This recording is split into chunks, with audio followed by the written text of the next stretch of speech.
Baik, fasal yang ke-14, iaitu disebut dan dinyatakan di dalam kitab ini dimakruhkan.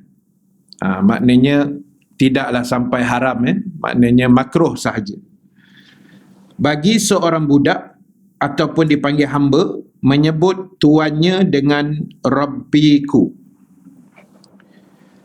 Tetapi cukup ia katakan Sayyidku, ataupun jika ingin lafaz lain lagi Maulaya, yang bermaksud tuanku. Assalamualaikum warahmatullahi wabarakatuh. Al-Fatihah. Bismillahirrahmanirrahim. Alhamdulillahi rabbil alamin. Iyyaka na'budu wa iyyaka nasta'in. Ihdinas siratal mustaqim. Siratal ladzina an'amta 'alaihim ghairil maghdubi 'alaihim waladdallin. Alhamdulillahi rabbil alamin.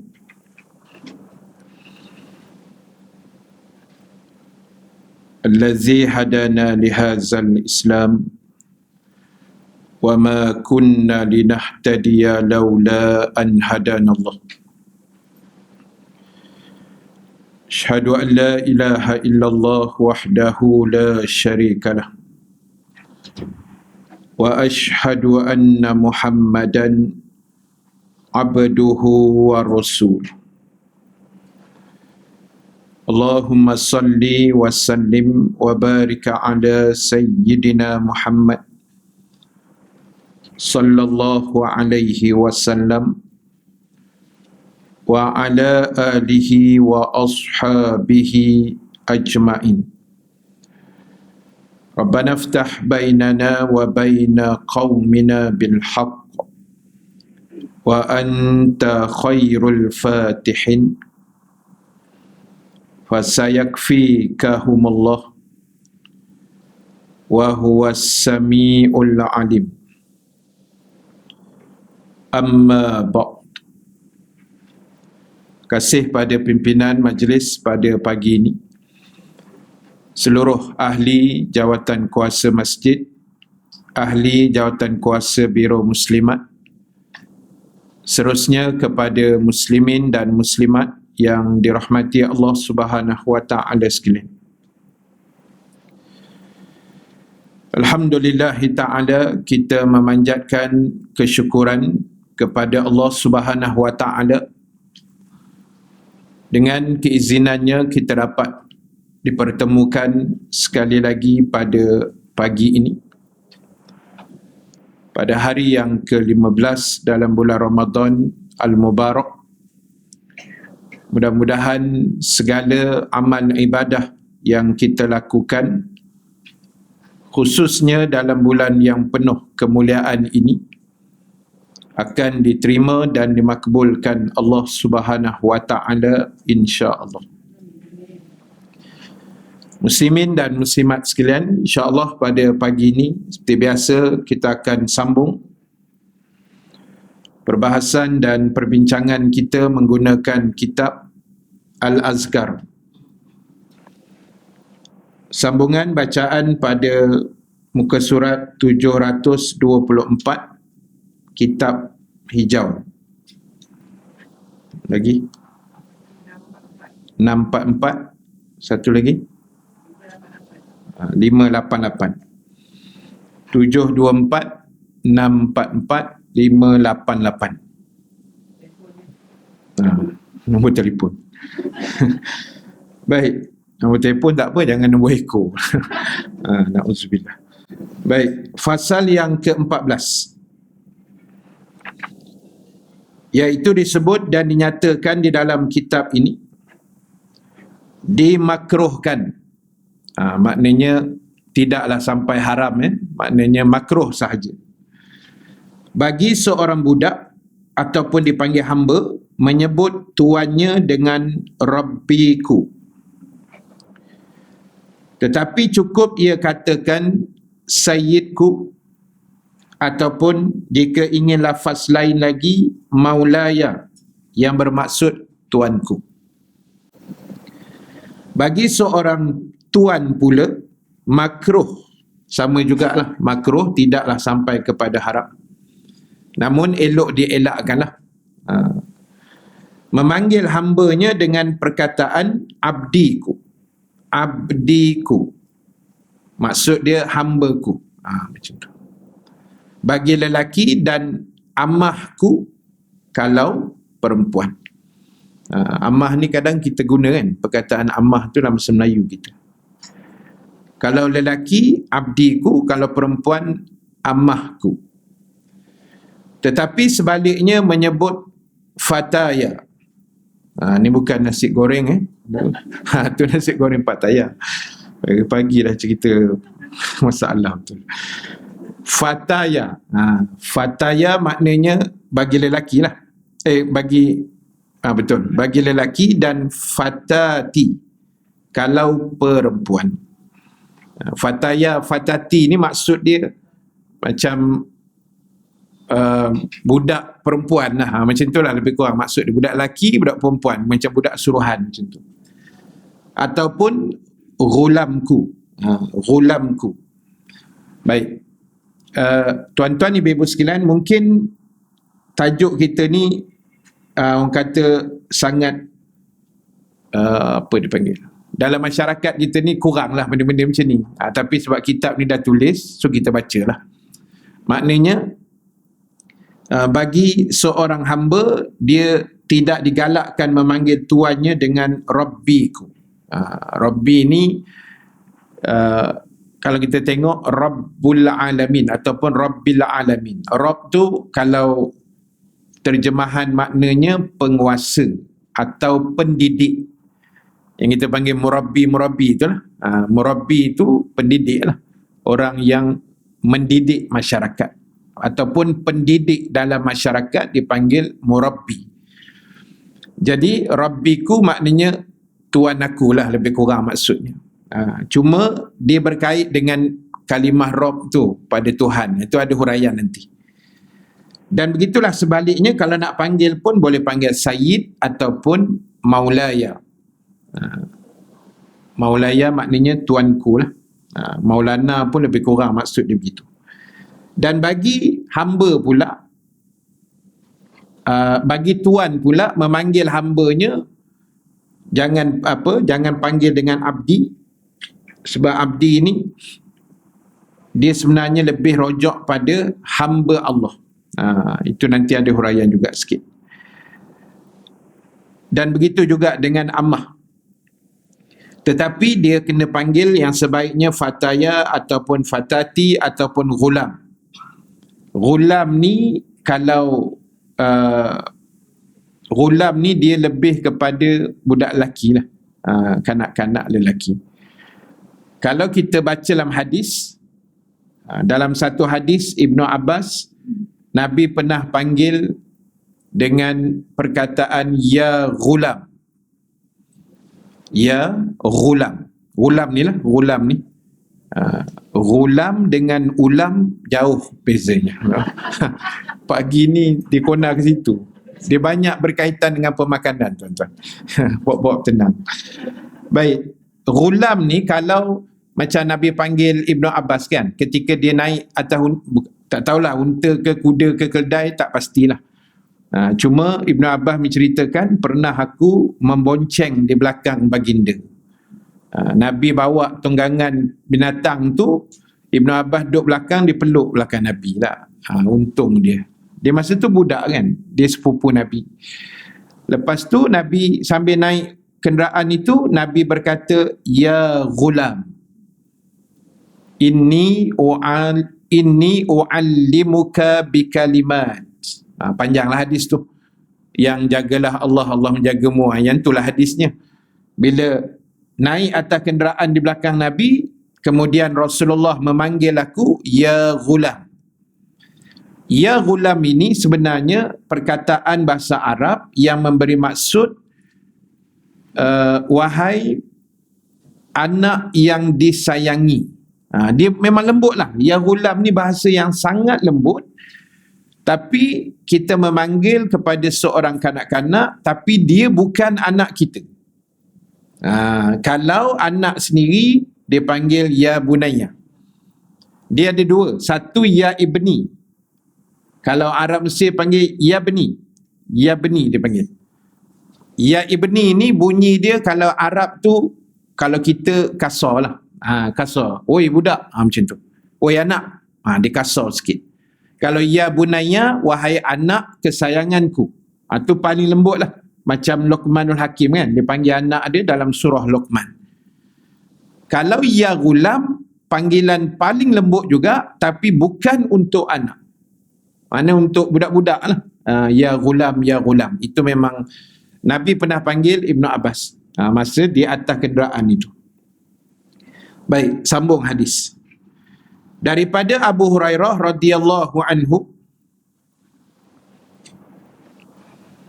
daripada Nabi SAW baginda bersabda. Saya baca maksud dia. Janganlah seorang kalian mengatakan, berilah makanan ini kepada Rabbimu. Maksudnya tuan dia tadi itulah. Budak hamba abdi ni berkata kepada tuan dia, berilah makanan ini kepada tuanmu. Berilah air wuduk ini kepada Rabbimu. Tuangkanlah air untuk Rabbimu. Tetapi katakanlah Sayyidi atau dan Maulaya, dan jangan pula seorang kalian mengatakan abdiku, ammahku, tetapi katakanlah fataya, fatati atau ghulamku. Ini hadis yang membuktikan larangan tadi. Yang saya sebut di awal baca makruh-makruh tu hukum dia. Dalilnya, ni dalilnya. Hadis ni riwayat Imam Bukhari dan Muslim. Bila Bukhari Muslim ni tak boleh pertikai lah. Itu kira level hadis sahih. Especially bila dalam kalau dalam ilmu hadis lain kita belajar bila jumpa rawahu syaikhani, riwayat dua syekh. Syaikhani maknanya dua orang syekh. Dua orang syekh itu bila kita baca rawahu syaikhani, syaikhani itu merujuk kepada Imam Bukhari dan Muslim. Dan ada ulama menyebut martabat hadis yang paling tinggi dalam perawi-perawi yang dipanggil Sunan Sittah. Sunan Sittah ni perawi yang 6 orang yang paling masyhur itulah. Bukhari, Muslim, Tirmizi, Nasa'i, Ibnu Majah, Abu Daud. Bukhari, Muslim, Imam Tirmizi, Imam Ibnu Majah, Imam Nasa'i, Imam Abu Daud. Kalau buka hadis jumpa 6 orang ni perawi di bawah, salah satu ke 5 ke 6 ke, tu kira hadis tu sahih sangatlah. Dan dalam banyak yang 6 orang ni, kalau 2 itu digabungkan, Bukhari wal Muslim, maka ulama meletakkan kedudukan hadis Bukhari dan Muslim adalah selepas Al-Quran. Level dia tu. Maknanya lepas Quran, rojokan paling tinggi hadis Bukhari dan Muslim. Dua tu. Sebab dua-dua ni memang ulama hadis yang hebat. Baik, sambung di bawah tu, menurut riwayat lain daripada Muslim. Ini Imam Muslim seorang saja riwayat. Janganlah salah seorang kalian mengatakan Rabbiku, tapi katakanlah Sayyidku atau Maulaku. Dan menurut riwayat lain lagi daripada Imam Muslim, janganlah seorang kalian mengatakan abdiku, ammahku, sebenarnya tiap-tiap kalian semua adalah hamba, yakni abdi. Dan jangan seorang budak mengatakan Rabbiku kepada tuannya, tetapi hendaklah dikatakan Sayyidku. Sebab apa? Sebab kata Imam Muslim, kita ini adalah abdi kepada Allah. Semua orang kita ni, setiap individu, setiap manusia adalah hamba kepada Allah. Wa ma khalaqtul jinna wal insa illa liya'budun. Tidak aku jadikan jin dan manusia itu melainkan untuk mengabdikan diri hanya kepada Allah Subhanahu wa Ta'ala. Itu kena sedar. Kan? Jadi kita dalam bulan Ramadan ni khususnya kena sedar kita ni hamba Allah. Sebab itu ada ungkapan, saya tak pasti, saya rasa bukan hadis kot. Ungkapan sahaja, kalau salah saya minta ampun, tapi ungkapan tu sangat masyhur. Kun rabbaniyun wala takun ramadaniyun. Kun rabbaniyun, jadilah kamu hamba Allah, wala takun ramadaniyun, jangan kamu jadi hamba Ramadan. So kita ni kena ingat status kita hamba Allah, bukan hamba Ramadan. Maksud hamba Ramadan ni dia pulun ketika Ramadan sahaja. Bila Ramadan dia jadi orang. Sebelum ni tak tahulah dia tu makhluk apa kan, makhluk perosak ke apa tak tahu. Lepas Ramadan besok raya apa semua dah balik pada back to basic balik. Itu yang hamba Ramadan ni panggil. Jadi kita ni biarlah hamba Allah sepanjang masa. Hamba Allah yang taat. Sebab hamba Allah pun ada dua tau. Satu yang taat, satu yang melawan. Hamba Allah juga tapi kuat melawan dia.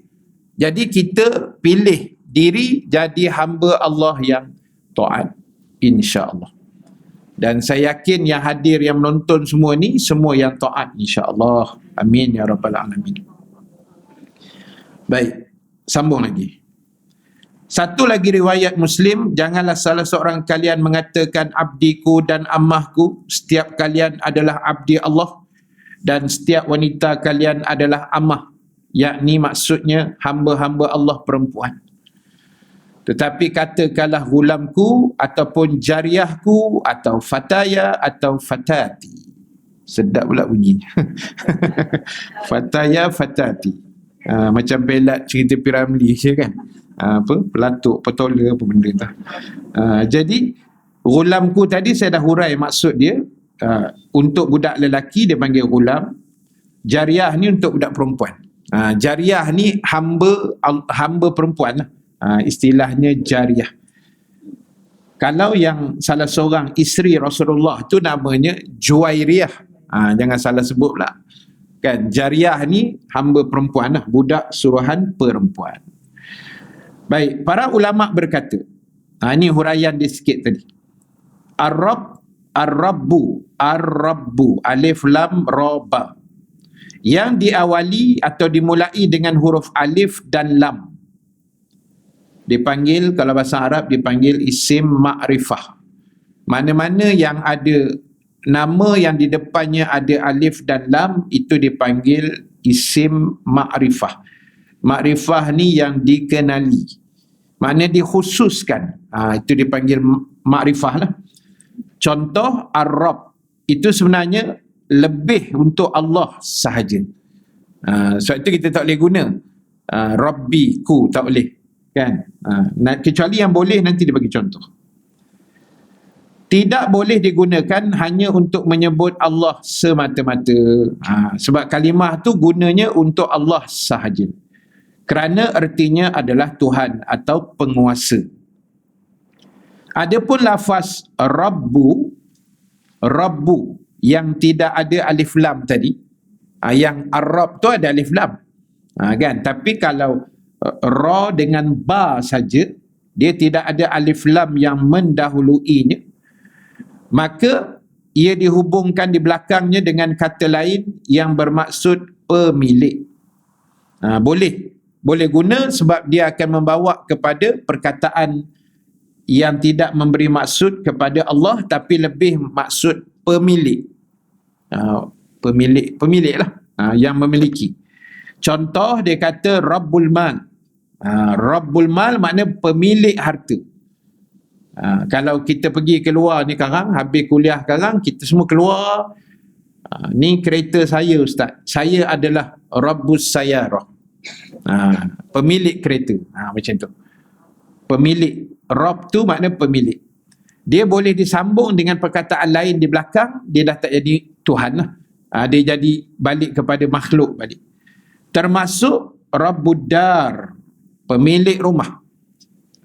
Rumah ni sebenarnya Arab dia panggil dar. Kita panggil baiti, jannati, kan? Dia macam tu. Tapi lebih kurang lah maksud. Dan lain-lainnya sebagainya, maka tidak mengapa kalimah itu digunakan. Dan di antara lafaz yang serupa itu antaranya hadis Nabi yang sahih tentang unta yang sesat. Lalu Nabi bersabda, da'ha hatta yalqaha rabbuha. Biarkanlah unta yang hilang tadi sehingga pemiliknya menemukannya. Pemilik di situ rabbuha. Kan perkataan Rabb tu, tapi ada sambung ha di belakang tu. Dia dibenarkan dari sudut penggunaan bahasa. Baik, kemudian hatta yuhimma rabbal mal man yaqbalu sadaqatah. Sehingga membuatkan sang pemilik harta, Rabbul Mal tu pemilik harta lah, yang memiliki harta, sedih sekali kerana tidak ada orang yang mahu menerima sedekahnya. Ataupun hadis lain, Rabbus Sarimati wal Ghanimati. Rabbus Syarimah maksud dia pemilik sifat yang keras. Sarimah ni makna tegas, berani, gedeber lah, gedeber. Orang Kelantan panggil gedeber lah. Lebih kurang begitulah. Dan harta rampasan. Itu penggunaan kalimah Rabb tadi. Baik. Dan masih banyak lagi hadis yang seperti itu. Para ulama menyatakan bahawa makruhnya bagi seorang hamba menyebut tuannya dengan Rabbi kerana perkataan Rabbi itu adalah kata mushtarak, yakni kata gandaan yang boleh memberi makna Tuhan atau pemilik. Adapun hadis yang menyebut sehingga ia ditemukan oleh Rabbunya ataupun Rabbus Syarimah, sudah jelas Rabbu maknanya pemilik kerana sudah dihubung dengan perkataan lain. Itu tak apalah, itu dia punya huraian saja. So maknanya kita jelas dan kita faham. Dan sebab tu saya kata untung bila kita mengaji ni, sebab walaupun kitab Al-Azkar ni banyak mencerita pasal wirid, kan, pasal amalan, apa yang kita nak buat dengan wirid-wirid tertentu, amalan tertentu pada masa yang tertentu. Tapi bagus juga sebab dia selitkan juga sikit-sikit lah basic bahasa Arab. Itu untung mengaji supaya kita tahu penggunaannya supaya selamat, tidak ditipu. Contoh maksud saya ditipu ni apa? Dalam Selangor ni, antara juga negeri yang dikatakan dalam statistik COVID tu memang selalu menjorai lah, kan? Tak ada negeri lain yang berani potong Selangor ni kecuali Sarawak je. Dia berdua dengan Sarawak, kan? Jadi Selangor ni juga dikatakan banyak juga ajaran sesat. Kan, kalau kita tengok dalam laman web JAIS, beratus ajaran sesat kat Selangor ni, macam-macam nama dia. Jadi ada segelintir ketua-ketua ajaran sesat ni, dia menghasut orang untuk mengikuti dia. Orang kata jadi pengikut dia, dia guna ayat Quran. Dia bukan guna cakap kosong sembang kedai kopi, tak. Dia baca ayat Quran. Cuma tafsiran tu yang salah. Itu yang saya kata kena mengaji tu. Dia guna apa? Dia banyak guna ayat ni. Dia kata Allah Ta'ala berfirman, wa'bud rabbaka hatta ya'tiyakal yakin. Allah berfirman yang bermaksud sembahlah Tuhan kamu hatta sehingga ya'tiyakal yakin, sehingga kamu yakin. Itu terjemahan biasa. Bila dia bawa satu ajaran sesat, dia mengatakan kita semayang pakai niat saja. Contoh, kan? Nanti anak murid tak sedap, pengikut lah. Anak murid ni macam tuan-tuan ibu-ibu semua yang baik-baik ni, kan? Pengikut dia akan tanya, apa hal pula tak payah semayang? Ni dalil Allah kata sembahlah Tuhan kamu sampai kamu yakin. Selagi tak yakin, kena semayang. Bila dah yakin dah dengan Allah, tak payah sembahyang. Nampak? Senang jadi gorengnya hidup-hidup lah. Senang sangat. Kalau orang jahil, betul juga ni logik. Sedangkan yakin dekat situ bukan yakin. Yakin dalam ayat itu bukan bermaksud yakin. Sebab tu saya kata Arab ni kadang maknanya itu, kadang maknanya dia tukar twist kepada benda lain. Dia tengok ayat juga kadang-kadang, tengok penggunaan ayat. Yakin di situ maknanya mati. Sembahlah Tuhan kamu sampai kamu mati. Itu yang sebenar-benar maksud ayat tu. Tapi digorengnya sikit, sembahlah Tuhan kamu sampai kamu yakin. So kita dah yakin dengan Allah, tak payah sembahyang. Sebab menteri darah tak payah pula pakai niat. Mangkuk tu buat-buat. Kan, buat ibadah semua pakai niat jadi balonnya.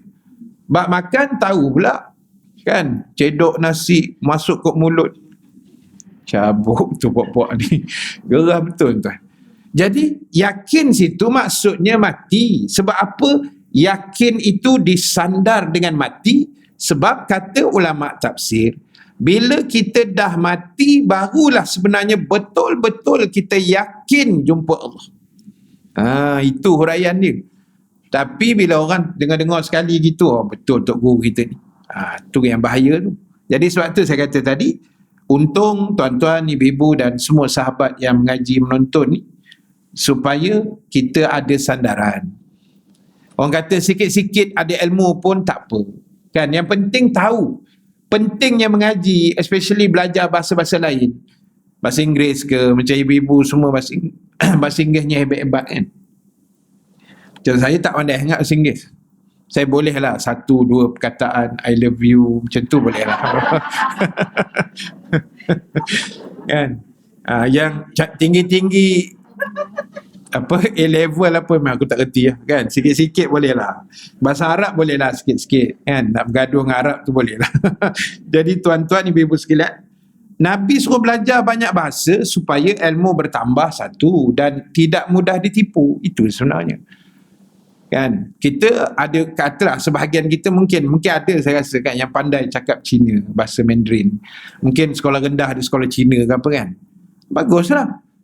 Dia pergi Loyat kan. Loyat tahu kan? Lama dah tak pergi situ. Jadi beli handphone ke beli laptop ke, kadang kita cakap-cakap dia bercakap dengan geng dia cakap Cina, entah apa digorengnya kita tak tahu. Kan kita kat luar ni ayah begitu aja. Lah kali kena tipu kan, contoh. Jadi nak sebut pentingnya kita mengaji itu. Baik, sambung lagi kita. Adapun sabda Nabi Yusuf sebagaimana disebut dalam surah Yusuf ayat 42. Surah yang ke-12. Uzkurni inda rabbak. Terangkanlah keadaanku kepada Tuanmu. Rabbaka sepatutnya Tuhan kamu kan. Sepatutnya Tuhan kamu. Tapi dalam cerita ni dia merujuk kepada Tuan kamu. Kisahnya, terangkanlah keadaanku ini kepada Tuan kamu. Ini cerita Nabi Yusuf di penjara. Nabi Yusuf kena penjara sebab kita tahu dah ceritanya tu kan. Dan bila duduk dalam penjara ni, kan ada 2 orang datang mengadu hal mimpi. Kebetulan Nabi Yusuf ni ada sedikit kelebihan Allah Ta'ala bagi sebagai Rasul. Dia boleh takwilkan mimpi itu. Yang seorang mimpi lembu kurus dimakan lembu gemuk ke macam mana entah. Lepas tu yang satu lagi dia bawa memikul makanan di atas kepala dimakan oleh burung lah, apa macam-macam lah. Boleh rojok surah Yusuf. Lalu bila dah Nabi Yusuf tafsirkan mimpi ni, dan akhirnya dua-dua yang bersama dengan dia dalam penjara itu dibebaskan. Nabi Yusuf cuma pesan, terangkan keadaan aku kepada Tuan kamu, pada raja yang memerintah pada masa itu. Untuk diceritakan supaya dibebaskan Nabi Yusuf. Sebab dia memang tidak bersalah kan. Jadi panjanglah cerita tu, boleh rojok lah. Cuma perkataan Rabbaka di situ maknanya Tuan kamu, iaitu raja yang memerintah pada zaman itu di Mesir. Bukan maknanya Tuhan. Dan pada ayat ini, Rabbu tidak bererti Tuhan. tetapi Tuhan, iaitu pemilik hamba. Dan mengenai masalah ini, saya baca banyak kali tu, mengenai masalah ini ada dua jawapan. Situ dia tulis tidak ada dua jawapan. Ke saya salah? Dia tulis apa kat situ? Ada? Ada ke tidak ada? Tidak ada dua jawapan. Sepatutnya saya rasa macam ada dua jawapan. Kan? Tak apalah, itu bukan masalah negara sangat. Jadi kita padam je lah yang tidak tu. Kan? Sebab saya baca banyak kali tadi kan, saya tengok ni macam terlebih cetakan kot. Dia tersilap cetak kot. Yang pertama, jawapan yang pertama, sebabnya Nabi Yusuf harus berbicara dengan bahasa yang difahami orang ketika itu. Maknanya zaman itu Rob itu dia tidak merujuk kepada Tuhan. Dia merujuk pada Tuhan, pemilik atau raja. Itu yang Nabi Yusuf guna Rabbaka. Maknanya kena faham situasi itu. Kena faham situasi. Macam kita lah. Bahasa Selangor lain, bahasa Kelantan lain, bahasa Kedah lain. Macam kita orang KL, dia panggil mancing sapi. Kalau orang Kedah panggil apa? Gurih kan? Gurih api. Gurih. Idram dia tebal sikit. Kan? Gurih api. Orang KL panggil mancis api. Dia lain. Kan? Tu bahasa-bahasa macam tu lah maksud dia. Mengikut situasi, negeri, keadaan, ataupun yalah. Macam kita kedondong. Kedah panggil? Buah merah kan? Minta maaf lah saya sebut Kedah je. Dah bukan pasal bini aku orang Kedah, itu cerita kan. Saya nak sebut negeri lain kan, saya tak kerti kan. Kedah tu boleh lah sikit-sikit lah. So Nabi Yusuf dikatakan hujah pertamanya sebab guna Rabbaka tu, sebab itu situasi zaman itu bahasanya macam tu. Dan oleh kerananya ia menggunakan istilah berlaku ketika itu, juga ia dalam keadaan darurat. Sebab Nabi Yusuf terpenjara pada saat itu. Baik, sebagaimana pula Nabi Musa berkata kepada Samiri. Samiri ni yang itulah yang menyesatkan orang buat lembu, patung lembu apa semua tu. Ketika Nabi Musa sesat kan, disesatkan oleh Allah, Samiri tu take over lah, konon-konon dia pula mengaku jadi Nabi apa semua. Surah Toha ayat 97. Wanzur ila ilahika. Tu ada kalimah ilah dekat situ. Maksudnya sesuatu yang kamu jadikan Tuhan. Terjemahan dia, dan lihatlah Tuhanmu. Wanzur, dan lihatlah, ila kepada ilahika, Tuhanmu. Itu terjemahan asal. Maksudnya sesuatu yang kamu jadikan Tuhan. Merujuk kepada patung lembu itulah. Dan lihatlah kepada Tuhan kamu. Makna merujuk kepada patung lembu yang dibuat oleh Samiri itu. Dan jawapan yang kedua, apa yang terjadi itu adalah menurut syariat yang terdahulu.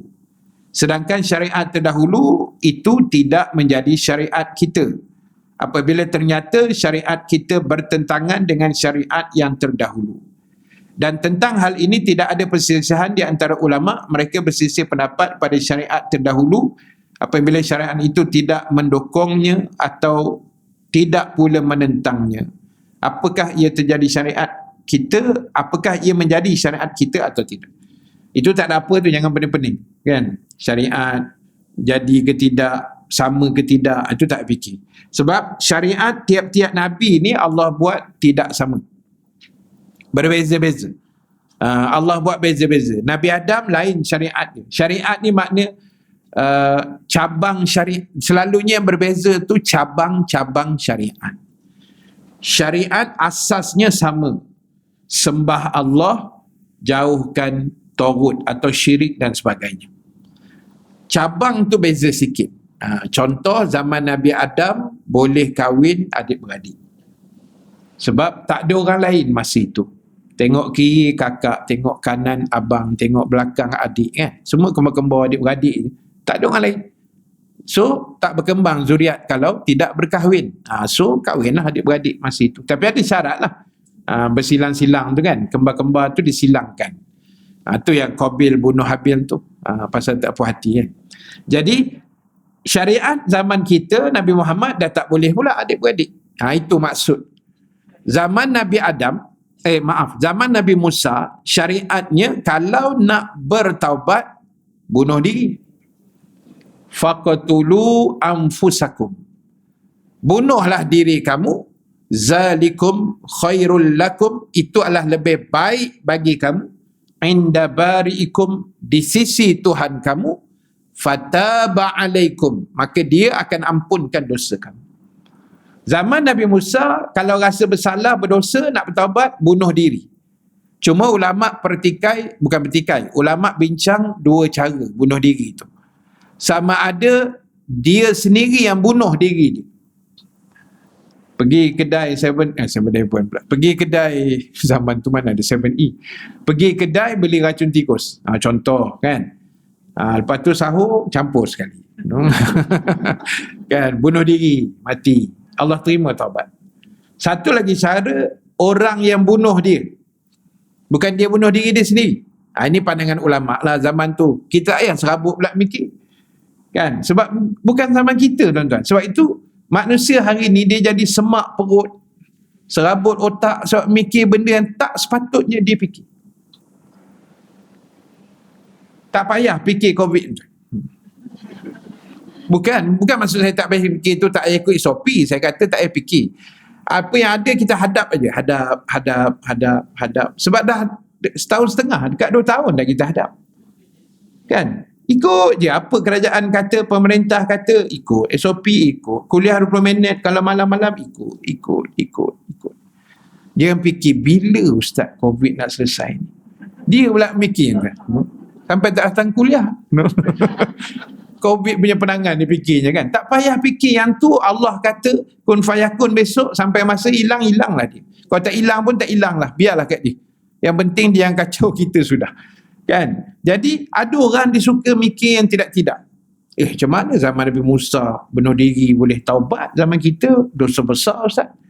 Dah syariat tak sama kan. Dia kena faham macam tu. Jadi hadap apa yang depan mata saja. Jangan mikir yang bukan-bukan. Sebab saya banyak jumpa dah tuan-tuan ibu-ibu sekalian, orang-orang kita terutama anak-anak muda ni kadang memikirnya jauh sangat. Contohlah, macam saya cerita dalam soalan-soalan media sosial yang saya dapat kan. Dia kata, Ustaz, bila kita dah masuk syurga, boleh tak kita nak intai neraka? Macam mana nak jawab tu? Macam mana tu? Kan? Naik semangat pula dia nak ngintai-ngintai kat syurga. Kau nak buat apa? Syurga tu tempat tak elok. Maaf, neraka. Saja nak tengok kan sedar ke tidak kan. Jadi neraka tu tempat tak elok. Engkau dah duduk dalam syurga, bidadari ada keliling elok, mengurut kaki apa semua, ada hati nak sambil-sambil tu nak ngintai-ngintai, tak payahlah kan, duduk je lah diam-diam. Ada juga soalan saya dapat, dia kata, Ustaz, lama-lama duduk dalam syurga tak boring Ustaz? Saya kata kalau boring kau pergi masuk neraka senang. Dah, contoh gitulah. Kadang dia memikir tu kan, memang tak sempat nak boring lah dalam syurga kan. Tak ada apa yang nak diboringkan. Semua benda yang kita nak kita dapat. Apa yang boring? Bila benda yang kita hajat, yang kita nak, kita idamkan selama ni dah dapat, apa yang memboringkannya? Tak ada tuan. Kan? Kecuali benda tak dapat, itu yang jadi boring. Contoh, balik raya. Boring Ustaz raya kat USJ. Contoh, tunggu pengumuman petang ni, buat-buat tenang. Petang ni ada pengumuman. Confirm lah kan. Tapi tunggu je lah, tengok je lah muka menteri tu kan. Manalah tahu tiba-tiba dia tersasul macam saya tadi. Kan? Boleh balik. Mengaku salah, kita mengaku kan. Tersilap. Baik, sambung balik. Jauh nak pergi tu. Dah sampai nak balik raya pula kan. Baik. So maknanya jangan fikir yang tidak-tidak, jangan fikir yang jauh-jauh sangat kan. Apa yang ada depan kita hadap aja dulu. Depan kita ni dah ada 15 Ramadan. Hadap yang tu dulu. Depan kita yang mendatang lagi 15 hari ni ada namanya Lailatul Qadar. Prepare yang itu dulu. Yang lain-lain jauh-jauh sangat tu sabar-sabar dulu kan. Supaya kita ni tak serabut otak dipanggil. Baik, sambung lagi. Fasal ke-15. Imam Abu Ja'far An-Nahas dalam kitabnya Syanatul Kitab. Adapun Al-Maula itu, kami tidak mengetahui adanya perbezaan pendapat di antara ulama bahawa ia tidak sepatutnya diucapkan oleh seorang kepada seorang makhluk. Al-Maula sebenarnya soal Maula ini sudah kami jelas pada fasa terdahulu tentang kebolehannya, maknanya menggunakannya. Hanya saja An-Nahas menyebut yang diawali dengan alif dan lam. Oleh kerana itu katanya tidak boleh. Dia kalau ada alif lam tak boleh lah. Macam tadi isim makrifah yang saya sebut Ar-Rabb tadi. Sama juga Al-Maulana ataupun Al-Maula. Itu tidak dibenarkan. Baik, Said boleh dikatakan pada setiap orang selain dari orang fasik yang kita dah bincang sebelum ni. Dan As-Sayyid yang ada alif dan lam tidak boleh disebut kecuali hanya kepada Allah Subhanahu wa ta'ala.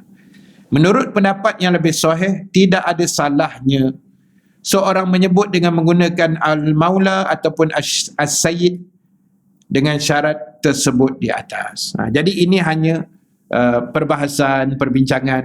Sebab benda ni macam saya kata tadilah, dia tidaklah bersangkut rapat dengan masyarakat Melayu kita. Sebab biasa guna Sayyid ni biasa Arab. Orang Melayu pun ada tapi tak banyak lah. Maula pun sama. Kebanyakannya orang-orang Arab yang banyak menggunakan kalimah yang berkenaan. Baik, fasal ke-16. Yang ni best ni. Dilarang mencaci maki angin. Ada ke Ustaz orang maki angin? Ada no?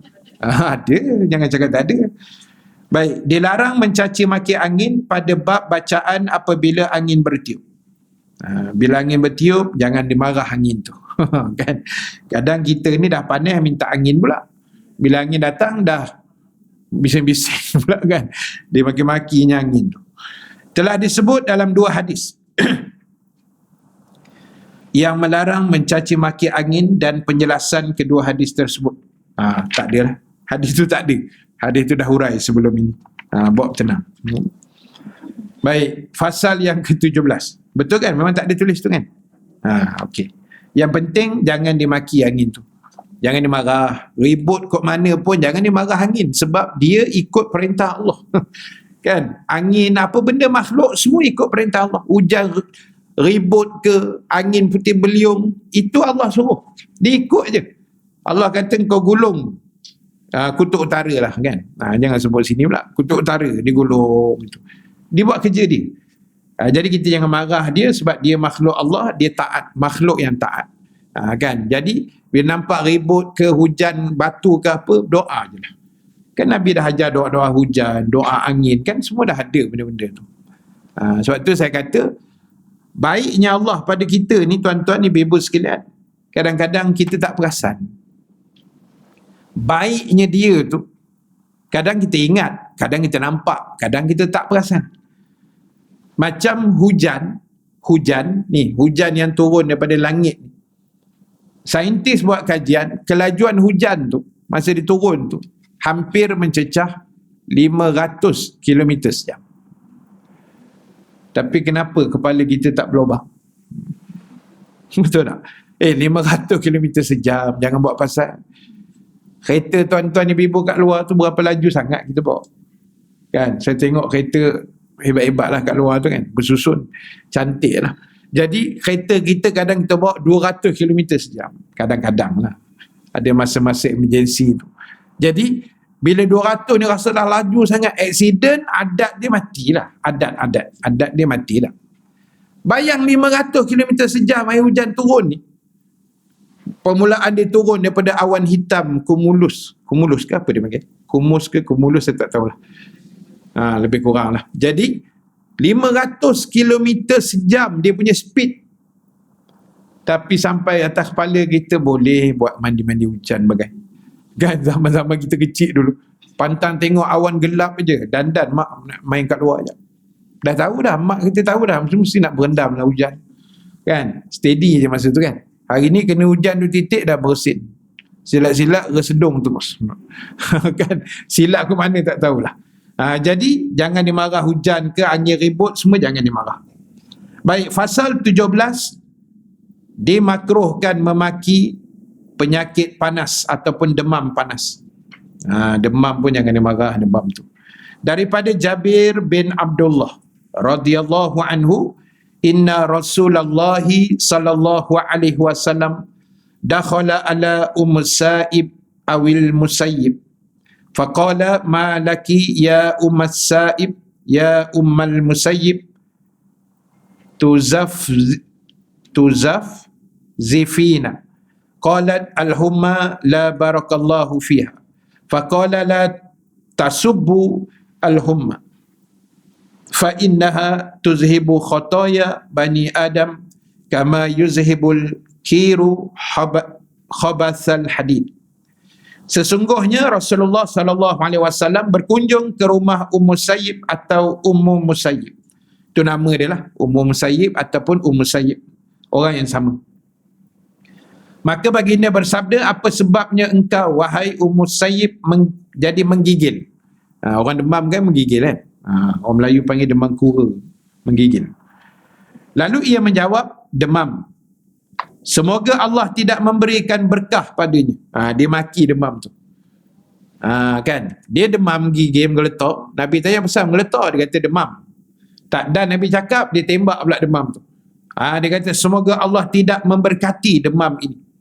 Maknanya dia maki hamun, dia herdik demam panas itu. Lalu Nabi bersabda, jangan engkau memaki penyakit demam kerana ia menghilangkan kesalahan Bani Adam, yakni manusia, sebagaimana tukang besi menghilangkan kotoran karat besi. Hadis sahih Imam Muslim.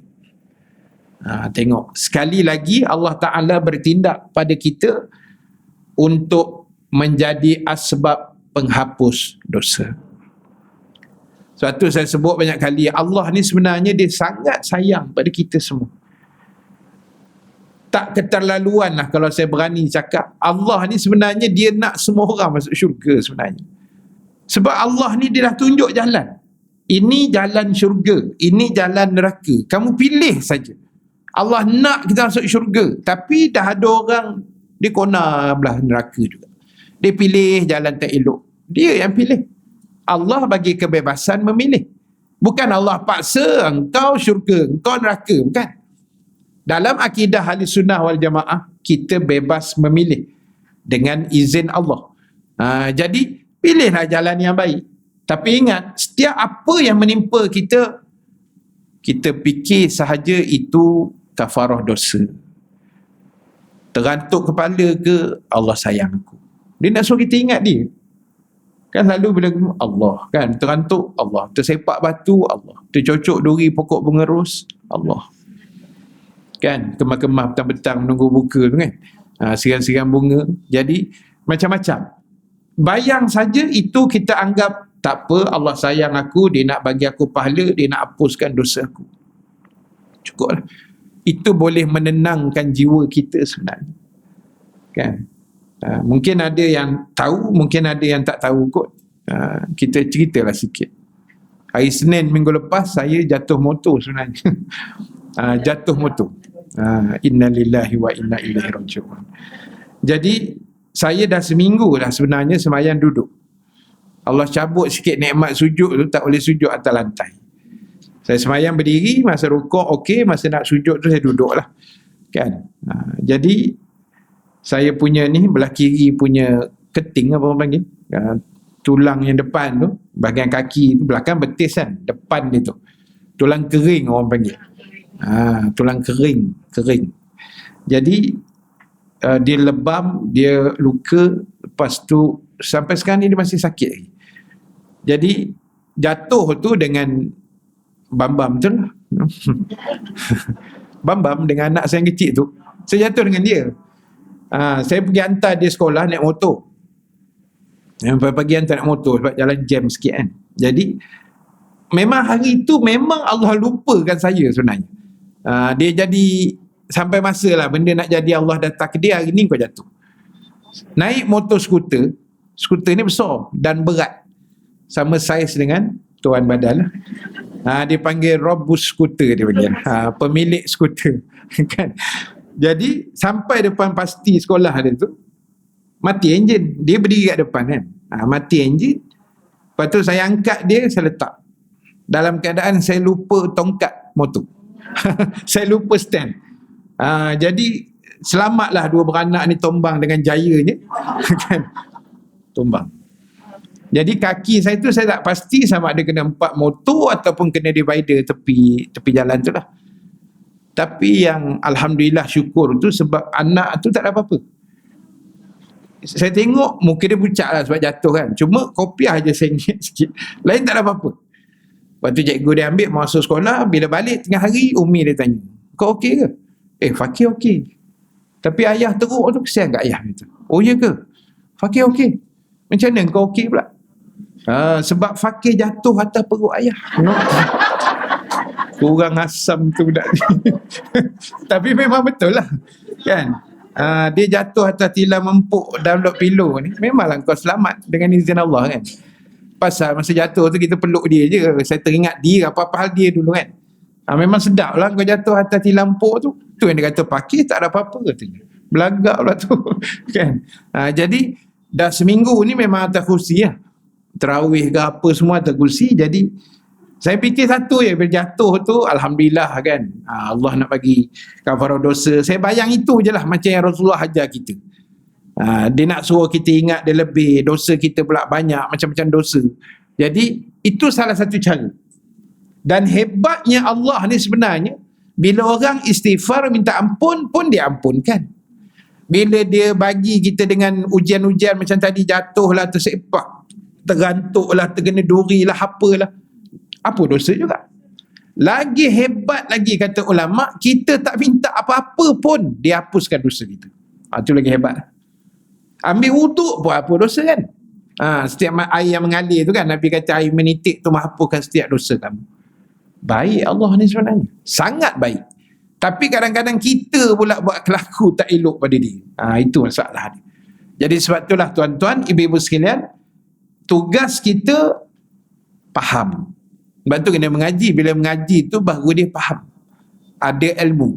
Contoh ginilah, kita yang mengaji ni, yang ada ilmu ni, bila petang karang berbuka puasa, kita akan cari buah kurma dulu, at least, ataupun air zam-zam ke kalau ada, tapi susah dapat lah sekarang. Buah kurma, sebab kita belajar dah, oh ini sunnah dia, cara berbuka terbaik begini. Kalau tak ada kurma, baru cari buah yang manis. Kalau tak ada buah manis, baru cari air yang manis sikit. Itu sunnah dia. Orang tak mengaji, tak ada lah. 6,5 dah pegang air apa tu, air sirap Bandung ke apa kan, 6,5 dah pegang, geletar tangan dia, sama peluh dengan air tu. Pasal menunggu Bilal tak azan. Lah kali 3 minit awal dia berbuka kan. Jadi dia buat macam mana? Masjid tempat saya mengajar kat tu, Siddiq Ombak tu, Masjid Khairiah yang 3 batal puasa, kena ganti balik. Dia jangan dia marah Tok Bilal. Tok Bilal tu manusia kan, dia pun ada silap teknikal kot mana, saya pun tak tahu, tapi katanya teknikal sikit lah kan. Tapi 3 minit, 3 minit ni kira lama juga tu kan. Tapi itu rezeki lah. Itu salah satu pengampunan dosa juga tu kan. Kalau kita pandang, itu pengampunan dosa juga. Rezeki boleh buka puasa awal, satu. Rezeki kedua, itu rezeki tau, buka puasa awal. Rezeki kedua, kalau tidak disengajakan, tak ada dosa. Dia tidak berdosa. Sebab dia bukan sengaja. Tak sengaja, tak berdosa. Cuma batal saja, dan ulama bincang wajib ganti balik lah. Itu aja. Ganti balik, dapat pahala lagi. Tengok, kita baca sudut itu, kita akan jadi tenang. Kita tak marah nazir masjid kan, nazir masjid Khairiah tu lah, anak murid kita juga. Kita tak marah Tok Bilal tu Tok Bilal tu pun tak adalah merajuk 4 hari tak muazzan pula kan. Dah kena kecam dengan netizen semua ni. 4 hari tak nak suara dah keluar katanya. Jadi tak sahlah. Biar kita tengok serba-serbi tu, pandang dekat Allah saja. Apa hal pun Allah sayang kita, itu je. Kan? Sebab kita amalan tak setara mana. Saya lah. Ibu-ibu mungkin hebat-hebat tadarus semua ni. Kita ni amalan ciput-ciput je lah kan, sikit-sikit. Jadi Allah tahu amalan kita tak seberapa, dan baiknya dia hantarnya Lailatul Qadar. Umat lain tak dapat tau. Lailatul Qadar ni kata ulama, umat Nabi Muhammad saja. Sebab apa? Sebab Allah tahu umur kita pendek-pendek. Dahlah kita pun saya tak cakap, saya buat isyarat saja, tapi ibu-ibu yang mana-mana yang menambah kan. Jadi kita ni dahlah umur pendek dah, hidup tak lama, baina sittina wa sab'in, 60 ke 70 saja. Sedangkan umat dulu 100 tahun. Firaun pun 500 tahun. Firaun, pak angkat Nabi Musa yang melawan dia tu, 500 tahun, dan riwayat menyebut tak pernah sakit. Allah bagi dia sihat, itu nama dia istidraj lah kan. Panjang umur makin kuat melawan pula, sakit pun tak ada. Jadi 500 tahun tu dia tak pernah pergi KK,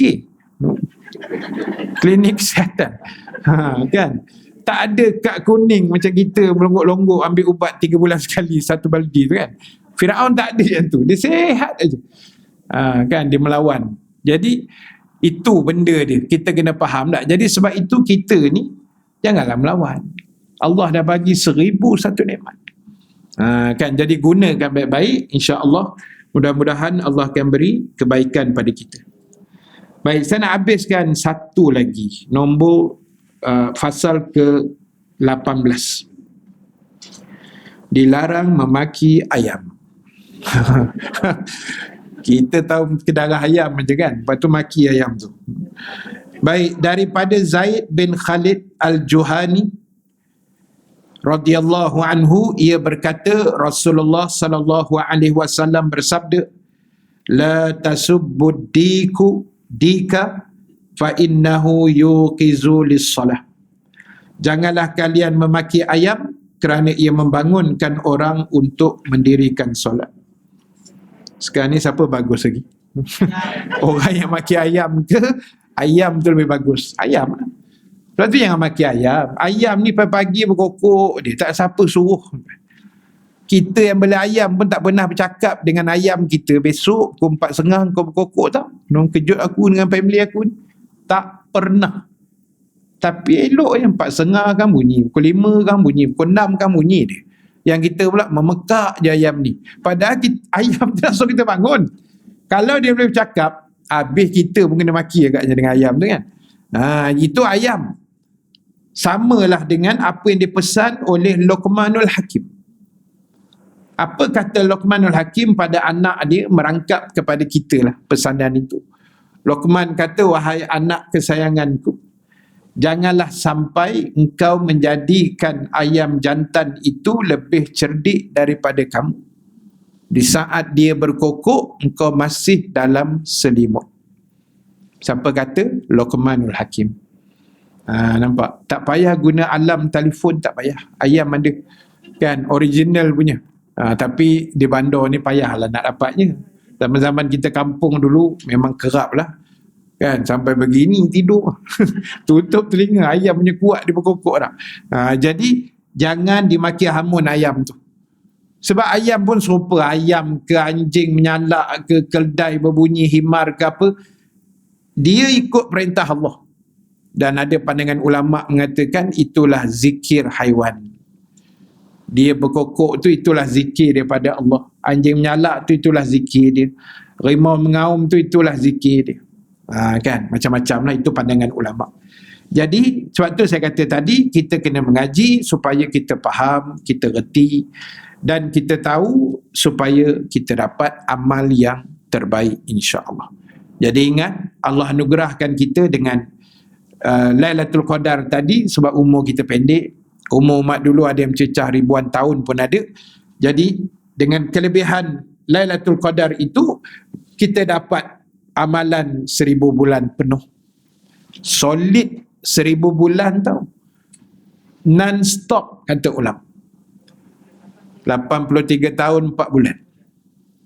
Jadi tuan-tuan, macam mana nak dapat? Kita tutup dengan kuliah kita, macam mana nak dapat Lailatul Qadar ni? Dia sebenarnya jangan risau. Insya-Allah semua orang dapat. Dengan syarat malam tu dia adalah buat something. Bukanlah lepas buka berdarah tu tak buat apa-apa sampai ke subuh memang tak dapat lah. Sebab kita kena ingat yang bila Allah sebut tanazzalul malaikatu warruhu fiha, malam itu turun malaikat dan roh tu maksudnya malaikat Jibril lah sebagai ketua, dan semua malaikat lain akan turun. Ulama bincang starting mereka turun ialah bermula maghrib. Mana maghrib tu malaikat dah mula slow and steady turun sampailah lepas isyak, tengah malam, sahur tu yang kemuncak lah.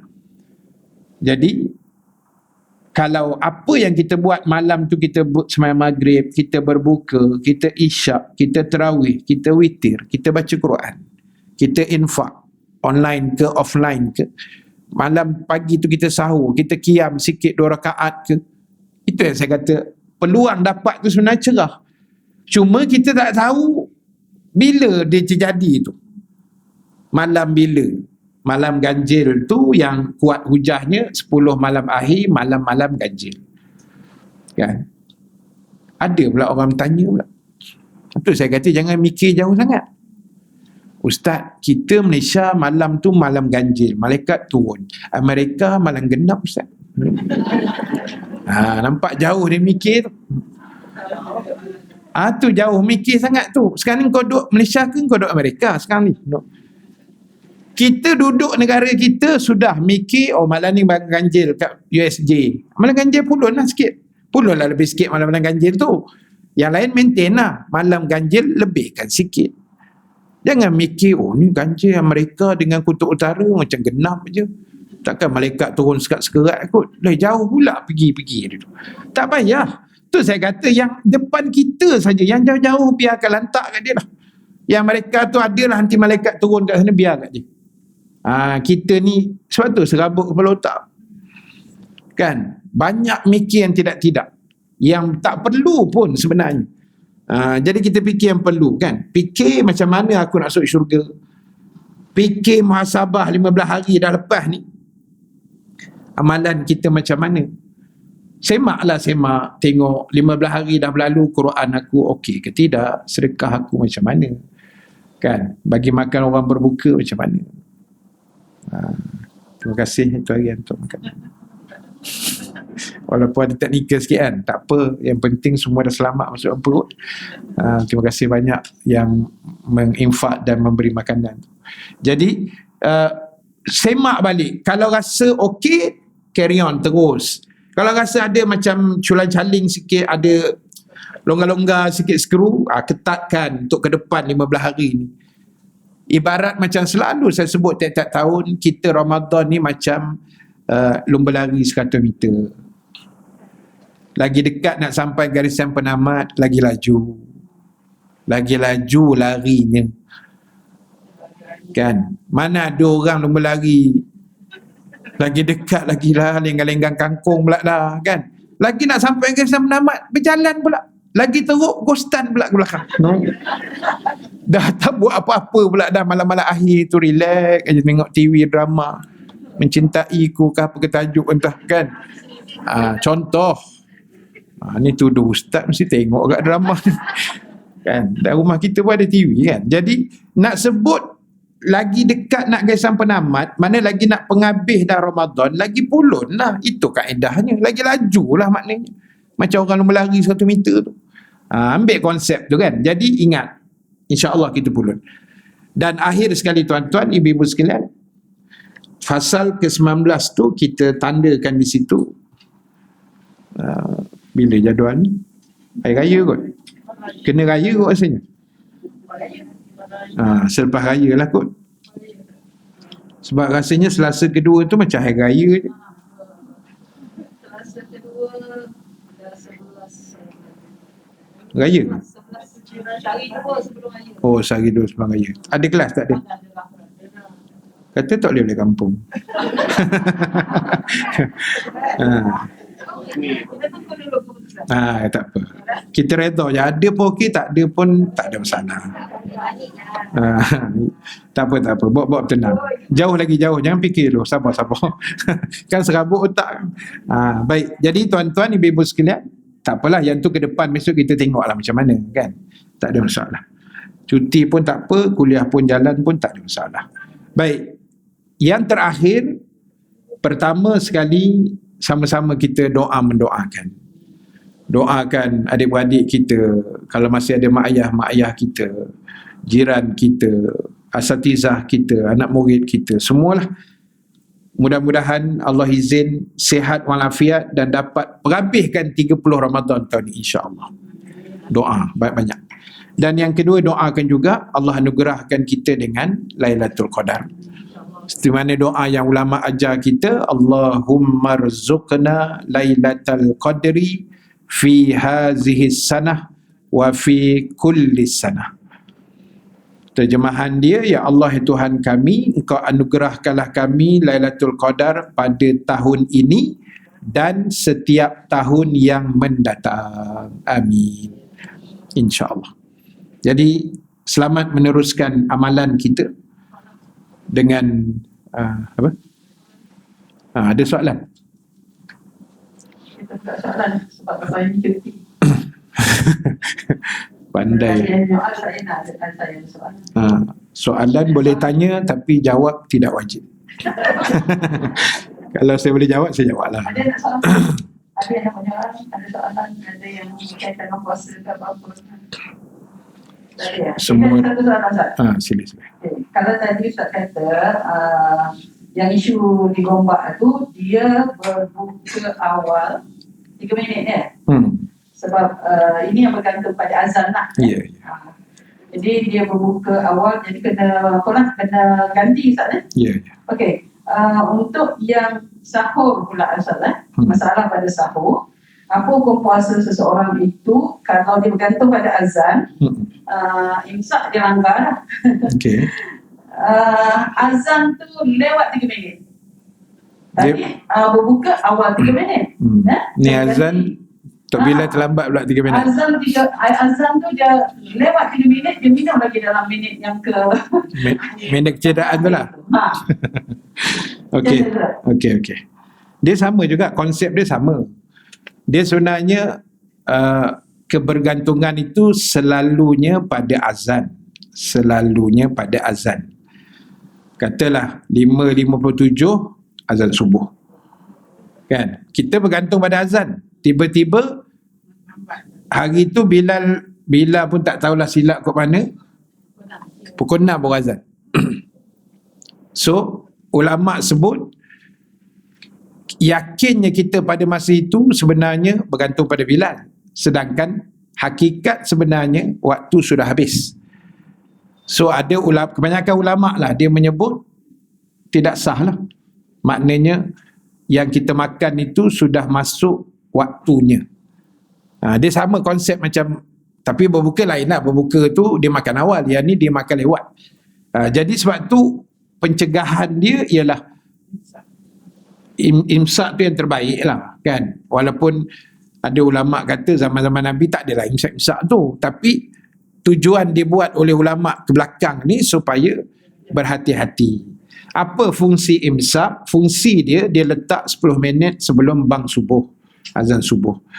Tujuan dia orang yang tengah makan, tengah sahur, tiba-tiba imsak masuk, cepat-cepatlah makan sahur tu. Dan orang yang baru terjaga ketika imsak 100 meter lah jawapan dia. Lomba lari 100 meter lah. Maknanya cepat-cepatlah sebab ada 10 minit lagi.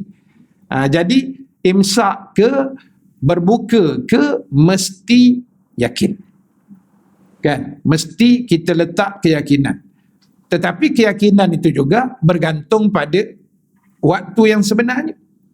Dia tak boleh kata, saya yakin saya masih bersahur Ustaz. Sedangkan yakin itu dalam waktu yang tidak meyakinkan. Boleh faham jawapan tu? Jadi bangunlah awal sikit. Walaupun sunat dilewatkan makan-makan sahur tu, tapi ulama kata timing paling cantik ialah 10-15 minit sebelum azan kita dah settle sahur. Yang Nabi kata sekitar bacaan 50 ayat tu kan. Lepas sahur baca 50 ayat, lepas tu azan subuh. Tu yang paling cantik sekali. Wallahu ta'ala a'lam. Boleh nak? Okey. Baik. So terima kasih banyak semua. Selamat menghabiskan sakit-baki Ramadan dengan izin Allah Subhanahu Wa Ta'ala. InsyaAllah dipermudahkan segala urusan. Dan jangan lupa 10 malam terakhir itu doa banyak. Doa yang berkualiti, doa yang baik-baik. Termasuklah doa minta supaya kita masuk syurga tanpa hisab kan. Itu doa-doa yang penting. Sebab bila cerita hisab ni menggerunkan kita lah sebenarnya kan. Panjang ceritalah, bila hisab tu panjang ceritanya. Jadi kita doalah apa-apa yang terbaik, doakan untuk semua, untuk kami juga asatizah dan sebagainya. Doakan untuk COVID juga supaya dia segera lenyap di atas muka bumi ni. InsyaAllah lah ada doa-doa kita yang Allah ambil kan. Kita tak tahu doa siapa. Jadi yang penting semua orang berdoa insyaAllah. Baik. Terima kasih semua dan yang baik yang benar daripada Allah, yang kurang kelemahan diri saya sendiri. Kita tangguhkan majlis dengan tasbih kafarah, suratul as dan bacaan doa. Subhanakallahumma bihamdika nashhadu an la ilaha illa anta nastaghfiruka wa natubu ilaik. Bismillahirrahmanirrahim. Wal 'asri innal insana lafi khusr illa allazina amanu wa 'amilus solihat wa tawasaw bil haqq wa tawasaw bis sabr. Bismillahirrahmanirrahim. Alhamdulillahi rabbil alamin. Wassalatu wassalamu ala asyrafil anbiya'i wal mursalin Sayyidina Muhammad wa ala alihi wa sahbihi ajma'in. Allahumma ja'al jama'ana haza jama'an marhuma wa tafarruqana min ba'dihi tafarruqan ma'suma wa la taj'alillahumma fina syaqiyan wa la mahruman wa la matruda. Allahumma barik lana fima baqiya min Ramadan warzuqna lailatal qadri fi hazihi sanah wa fi kulli sanah birahmatika ya arhamar rahimin. Wa sallallahu ala sayyidina Muhammad walhamdulillahi rabbil alamin. Assalamualaikum warahmatullahi wabarakatuh. Waalaikumsalam.